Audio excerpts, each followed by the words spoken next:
എന്ത് സംഭവിച്ചാലും ജീവിച്ചിരിക്കുകയാണെങ്കിൽ സ്ഥാനാർത്ഥിയാവുക, തെരഞ്ഞെടുപ്പിൽ മത്സരിക്കുക, ജയിക്കുക, ഇതായിരുന്നു പല നേതാക്കന്മാരുടെയും അവസ്ഥ. പക്ഷേ അതിനൊക്കെ വ്യത്യസ്തമായിട്ട് കെ ബാബു തനിക്ക് ആരോഗ്യ പ്രശ്നങ്ങളുണ്ടെന്നും അതിനാൽ താൻ രംഗം വിടുകയാണ് എന്ന് പറഞ്ഞ് പ്രഖ്യാപിച്ചു. ബാബു ഒരു തവണ സ്വരാജിനോട് തോറ്റു.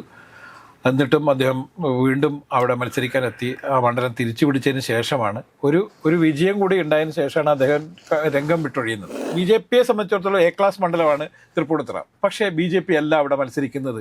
അവരത് 2020 ദാനം ചെയ്തിരിക്കുന്നു. കെ ബാബുവിന് അറിയാത്ത ഒരു ആൾ പോലും ഇല്ല തൃപ്പൂണിത്തുറയിൽ. അപ്പോൾ കെ ബാബു അദ്ദേഹത്തിന് വേണ്ടി വോട്ട് അഭ്യർത്ഥിച്ചുകൊണ്ട് ഇറങ്ങിയാൽ അനുകൂലമായ ഒരു വിധി ഉണ്ടാവും എന്നുള്ളത്. തൃപ്പൂണിത്തുറയിൽ ചിലപ്പോൾ കാലങ്ങളായി കൈവശം വെച്ചിരുന്ന UDF കൈവശം വെച്ചിരുന്ന സീറ്റ് ഒരിക്കൽ കൂടി നഷ്ടപ്പെടുന്നു. രാജേട്ടാ നമസ്കാരം. നമസ്കാരം. രാജേട്ടാ, ഈ പ്രാവശ്യം എറണാകുളം ജില്ലയിൽ ഏറ്റവും പ്രധാനപ്പെട്ട മത്സരങ്ങൾ നടക്കുന്ന 2 നിയോജക മണ്ഡലങ്ങളാണ്.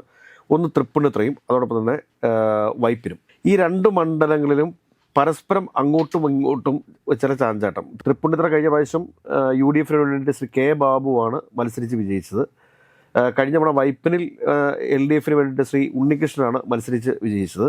എന്നാൽ ഇപ്രാവശ്യം ഉണ്ണികൃഷ്ണൻ തൃപ്പൂണിത്തുറയിലേക്കും കെ ബാബു ഈ പ്രാവശ്യം മത്സരത്തിനില്ല എന്നുള്ള തീരുമാനം എടുത്തിരിക്കുകയാണ്. MK ഷൈനിയാണ് വൈപ്പിനിൽ മത്സരിക്കുന്നത്.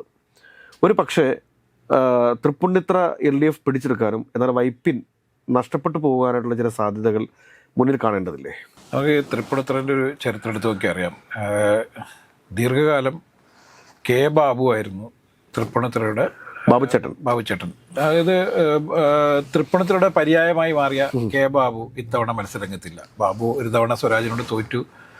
എന്നിട്ടും അദ്ദേഹം വീണ്ടും അവിടെ മത്സരിക്കാനെത്തി ആ മണ്ഡലം തിരിച്ചു പിടിച്ചതിന് ശേഷമാണ് ഒരു വിജയം കൂടി ഉണ്ടായതിനു ശേഷമാണ് അദ്ദേഹം രംഗം വിട്ടൊഴിയുന്നത്. നമ്മൾ കാണുന്നുണ്ട് കോൺഗ്രസിലൊക്കെ സീറ്റിന് വേണ്ടിയിട്ട് ബോധം പോകുന്നത് വരെ സീറ്റിന് വേണ്ടിയിട്ട് അടിപിടി കൂടുകയും എന്ത് സംഭവിച്ചാലും ജീവിച്ചിരിക്കുകയാണെങ്കിൽ സ്ഥാനാർത്ഥിയാവുക, തെരഞ്ഞെടുപ്പിൽ മത്സരിക്കുക, ജയിക്കുക, ഇതായിരുന്നു പല നേതാക്കന്മാരുടെയും അവസ്ഥ. പക്ഷേ അതിനൊക്കെ വ്യത്യസ്തമായിട്ട് കെ ബാബു തനിക്ക് ആരോഗ്യ പ്രശ്നങ്ങളുണ്ടെന്നും അതിനാൽ താൻ രംഗം വിടുകയാണ് എന്ന് പറഞ്ഞ് പ്രഖ്യാപിച്ചു. അതുകൊണ്ട് തന്നെ അവിടെ സ്ഥാനാർത്ഥിയാവാൻ വേണ്ടിയിട്ട് കോൺഗ്രസ്സിൽ നിരവധി പേർ രംഗത്തുണ്ടായിരുന്നു. ഇപ്പോൾ രാജു പി നായർ പോലെയുള്ള ലിജുവിൻ്റെ പേരൊക്കെ ആയിരുന്നു അവിടെ പറഞ്ഞുകൊണ്ടിരുന്നത്. പക്ഷേ അവസാന ഘട്ടത്തിലേക്ക് എല്ലാം മാറി വീണ്ടും ലോക്കൽ തന്നെ ഒരാൾ സ്ഥാനാർത്ഥിയാവുന്നു. അദ്ദേഹം ഇപ്പം ഈ UDFൻ്റെ സ്ഥാനാർത്ഥിയാവുന്ന സമയത്ത് തന്നെ അദ്ദേഹം കൊച്ചി കോർപ്പറേഷനിൽ ഡെപ്യൂട്ടി മേയറായിട്ട് ഇരിക്കുന്നു എന്നുള്ളത് നമ്മൾ കാണേണ്ടതുണ്ട്.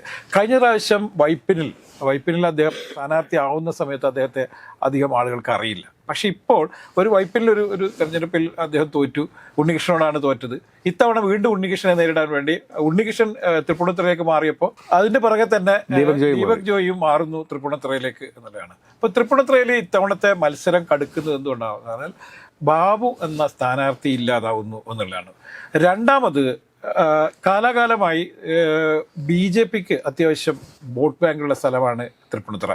ഇപ്പം ഇത്തവണയാണെങ്കിൽ അത് കുറച്ചും കൂടി കൂടുതലുണ്ട്. കാരണം ചുരുക്കം ചില BJPക്ക് മേൽക്കൈ കിട്ടിയ മുനിസിപ്പാലിറ്റികളിൽ ഒന്നാണ് തൃപ്പൂണിത്തുറ. അപ്പോൾ തൃപ്പൂണിത്തുറയിൽ മുനിസിപ്പാലിറ്റി ഭരിക്കുന്നത് BJPയാണ്. സ്വാഭാവികമായിട്ടും BJPക്ക് ഒരു ശക്തനായ ഒരു സ്ഥാനാർത്ഥി, BJPയെ സംബന്ധിച്ചിടത്തോളം A ക്ലാസ് മണ്ഡലമാണ് തൃപ്പൂണിത്തുറ. പക്ഷേ BJP അല്ല അവിടെ മത്സരിക്കുന്നത്.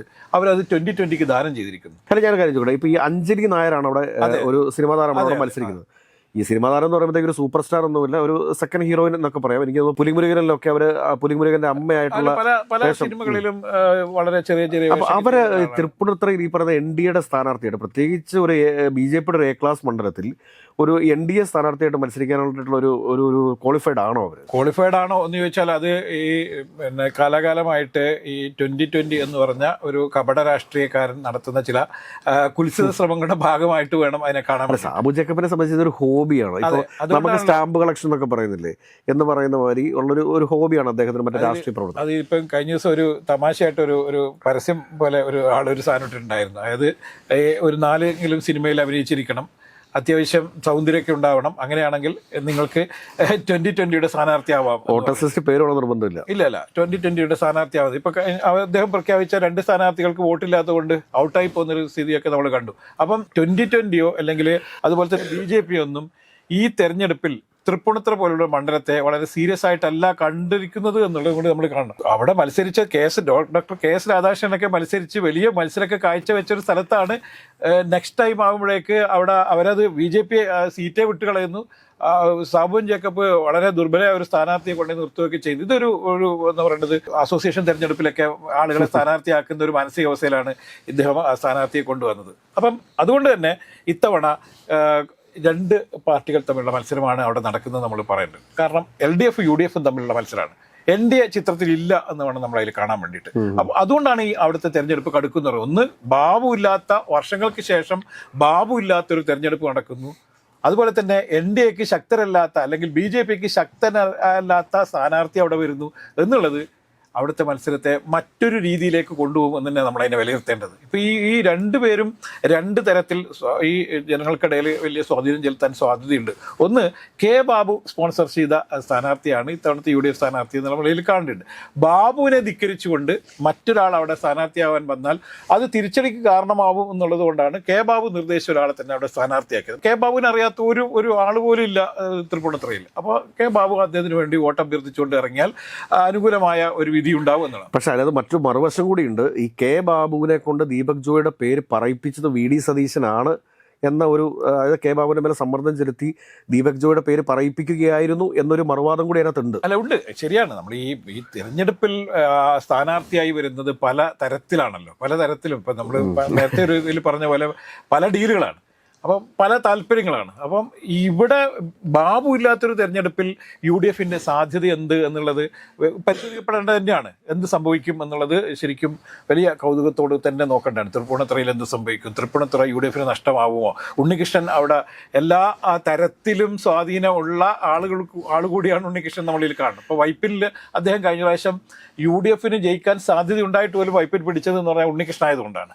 പക്ഷേ ഉണ്ണികൃഷ്ണന് മറ്റ് ചില പാർട്ടിയിൽ തന്നെ ഉണ്ടായ മറ്റ് പല കാരണങ്ങളാൽ വൈപ്പിനിൽ തുടർന്ന് മത്സരിക്കാൻ പറ്റാതെ വന്നതുകൊണ്ടാണ് CPM ഒരൊറ്റ സിറ്റിംഗ് MLA മാത്രമാണ് മണ്ഡലം മാറ്റി മത്സരിപ്പിക്കുന്നത് കാണാം. അത് ഉണ്ണികൃഷ്ണനാണ്. അപ്പം ശൈല ടീച്ചറുണ്ട്. അല്ല, ശൈല ടീച്ചർ ഇപ്പം അവസ്ഥ വേറെയാണ്. അതും ഇതും തമ്മിൽ ബന്ധമില്ല. അപ്പം ഈ ജില്ലയിൽ യഥാർത്ഥത്തിൽ 2 സീറ്റുകളിൽ നടക്കുന്ന ഈ തെരഞ്ഞെടുപ്പിൽ ചിലപ്പോൾ സിബി നേരത്തെ സൂചിപ്പിച്ചതുപോലെ വൈപ്പിൻ LDFന് നഷ്ടപ്പെടാനുള്ള സാധ്യതയുണ്ട് എന്ന് തന്നെ നമ്മളിൽ കാണുന്നുണ്ട്. ഇവിടെ MK ഷൈനി എന്ന് പറയുന്ന സ്ഥാനാർത്ഥി വൈപ്പിനിൽ വിജയിക്കാതിരിക്കാനുള്ള കാരണം എന്തായിരിക്കും? പല കാരണങ്ങളുണ്ട്. അതിൽ ഒന്ന്, അത്ര സ്വാധീന ശക്തിയല്ല അവർ എന്നുള്ളതാണ് ഒന്ന്. പിന്നെ ഈ തെരഞ്ഞെടുപ്പിൽ മത്സരിക്കാൻ വേണ്ടി അവിടെ എത്തുന്നത് ആരാണ്? ടോണി ചമണിയാണ്. നമുക്കറിയാവുന്നതുണ്ട്. വൈപ്പിൻ എന്ന് പറഞ്ഞാൽ പഴയ ഞാറക്കലാണ്. ഈ ഞാറക്കൽ പ്രദേശത്ത് മത്സ്യത്തൊഴിലാളി വിഭാഗത്തിൽ നിന്നും അതുപോലെ തന്നെയുള്ള വളരെ കുറച്ചും കൂടി മിഡിൽ ക്ലാസ്, അതിന് താഴെയൊക്കെയുള്ള ക്ലാസ്സുകൾ ഉള്ള സ്ഥലമാണ്. അവിടെ സമുദായ വോട്ടുകൾ കൂടി കുറച്ചുകൂടി സ്വീകാര്യതമായ ഒരാൾക്ക് ലഭിക്കുന്നെങ്കിൽ മാത്രമേ അവിടെ ജയിച്ച് കയറാൻ പറ്റുള്ളൂ. അപ്പോൾ എന്തുകൊണ്ടാണ് ഈ ഉണ്ണികൃഷ്ണനെ അവിടെ മാറ്റുന്ന സമയത്ത് ശക്തനായ ഒരു സ്ഥാനാർത്ഥിയെ നിർത്തുന്നതിന് പകരം എന്തുകൊണ്ടാണ് ഇത്തരത്തിലൊരു സ്ഥാനാർത്ഥിയിലേക്ക് വന്നത് വെച്ചാൽ സാധാരണക്കാരും കുറച്ചും കൂടി താഴെക്കിടയിലുള്ള ആളുകൾക്കിടയിൽ സ്വാധീനം ചെലുത്താൻ ഇവർക്ക് പറ്റും എന്നുള്ളൊരു തോന്നൽ കൊണ്ടാണ്. പക്ഷെ സംഭവിക്കുന്നത് തിരിച്ചാണ് സംഭവിക്കുക. കാരണം വലിയൊരു പോരാട്ടം. കഴിഞ്ഞ പ്രാവശ്യം അവിടെ നല്ല വോട്ട് 2020 പിടിച്ചിട്ടുണ്ട്. 2020 അത്രയും 19,800 സംതിങ് വോട്ട് പിടിച്ച സ്ഥലത്ത് എന്തുകൊണ്ടാണ് ഈ ഒരു ഭയവുമില്ലാത്ത ഒരു ദുർബല സ്ഥാനാർത്ഥിയെ ഇവർ നിർത്തിയെന്ന് വെച്ചാൽ ഇത്തവണ 2020 ഇല്ല എന്നുള്ളത് തന്നെയാണ്. 2020 കഴിഞ്ഞ പ്രാവശ്യം വോട്ട് പിടിച്ചത്, ഏറ്റവും കൂടുതൽ വോട്ട് പിടിച്ച UDF വോട്ടുകളാണ്.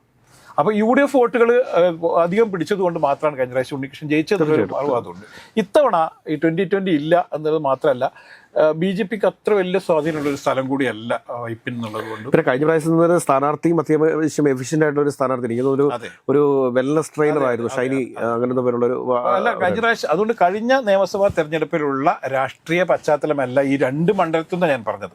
അപ്പോൾ ഈ 2 മണ്ഡലത്തിലും വെച്ച് നോക്കുമ്പോൾ തൃപ്പൂണിത്തുറയിൽ ചിലപ്പോൾ കാലങ്ങളായി കൈവശം വെച്ചിരുന്ന UDF കൈവശം വെച്ചിരുന്ന സീറ്റ് ഒരിക്കൽ കൂടി നഷ്ടപ്പെടും. ഇപ്പം സ്വരാജ് ആ സീറ്റ് പിടിച്ചതാണ്. പിന്നീട് സ്വരാജ് തോറ്റുപോയതുകൊണ്ടാണ്. സ്വരാജ് ഒരു തവണയും കൂടി ജയിച്ചിരുന്നെങ്കിൽ പിന്നീട് തൃപ്പൂണിത്തുറ രാഷ്ട്രീയ ചരിത്രം മറ്റൊന്നായേനെ. പക്ഷേ ഇത്തവണ എന്തുകൊണ്ടാണ് സ്വരാജിനെ കൊണ്ട് മത്സരിപ്പിക്കാത്തതെന്നുള്ളൊരു ചോദ്യം കൂടി അവിടെയുണ്ട്. കാരണം ഇത്തവണ കെ ബാബു അല്ല എതിരാളി. അപ്പോൾ സ്വാഭാവികമായും സ്വരാജിന് കുറച്ചും കൂടി സാധ്യതയുണ്ട്. സ്വരാജിനെ അങ്ങനെ പരിചയപ്പെടുത്തേണ്ട ആവശ്യമില്ലല്ലോ. മണ്ഡലത്തിൽ 5 വർഷം MLA ആയിരുന്ന ആളാണ്. സ്വരാജ് ആയിരുന്നു അവിടെ മത്സരിക്കാൻ എത്തിയിരുന്നെങ്കിൽ ഒരുപക്ഷെ CPMന് കുറച്ചും കൂടി ഈസി വാക്ക് ഓവറായി ഉണ്ടായേനെ. എന്നാലും ഉണ്ണികൃഷ്ണൻ അത്ര നമുക്ക് ചെറുതായി കാണാൻ പറ്റില്ല. ഉണ്ണികൃഷ്ണൻ ചിലപ്പോൾ ജയിച്ച് കയറി വരാൻ സാധ്യതയുണ്ട്. അങ്ങനെയെങ്കിൽ വൈപ്പിനിൽ നഷ്ടപ്പെട്ടാൽ UDFന് വൈപ്പിൻ തിരിച്ചു പിടിക്കാൻ ചിലപ്പോൾ പറ്റിയേക്കും. ഈ തൃപ്പൂണിത്തുറ ചിലപ്പോൾ നഷ്ടപ്പെട്ടാൽ അപ്പോൾ അത് ബാലൻസിങ് വരും എന്നാണ് നമ്മൾ ഈ വിഷയത്തിൽ കണ്ടത്. പക്ഷേ എന്നാൽ പോലും ഈ വൈപ്പിൻ നഷ്ടപ്പെടുന്നു എന്ന് പറയുന്നത് അത് CPM-നെ സംബന്ധിച്ചിടത്തോളം വലിയ തിരിച്ചടിയായിരിക്കും എന്നുള്ളതാണ്. കാരണം തൃപ്പൂണിത്തുറ പോലെയല്ല, വൈപ്പിൻ കാലങ്ങളായ CPM-നെ ശർമ്മയുടെ ഒരു S. ശർമ്മ എന്ന് പറയുന്ന ഒരു വലിയ കമ്മ്യൂണിസ്റ്റ് നേതാവ് സ്വന്തം കയ്യിൽ വെച്ചിരുന്ന സ്ഥലമാണ്. അപ്പോൾ ശർമ്മയെ പിന്തുണക്കുന്ന ചില ആളുകളുണ്ട് അവിടെ, ശർമ്മ മാത്രം പിന്തുണക്കുന്ന അല്ലെങ്കിൽ ശർമ്മയുടെ മാത്രം ആരാധകരായിരിക്കുന്ന ചില ആളുകളുണ്ട്. അവർ ഇത്തവണ CPM സ്ഥാനാർത്ഥികൾക്ക് വോട്ട് ചെയ്യാനുള്ള സാധ്യത വളരെ കുറവ് ആണ്. അത് ഉറപ്പാണ്. കാരണം എന്താണെന്ന് വെച്ചാൽ ശർമ്മയുടെ ഭാര്യ ഈ കഴിഞ്ഞ ത്രിതല പഞ്ചായത്ത് തിരഞ്ഞെടുപ്പിൽ വളരെ ദയനീയമായ ഒരു പരാജയം ഏറ്റുവാങ്ങും നമ്മൾ കണ്ടതാണ്. അതെ. അപ്പോൾ അതിന് കാരണം എന്താണ്? ഇതാണ് സംഭവം.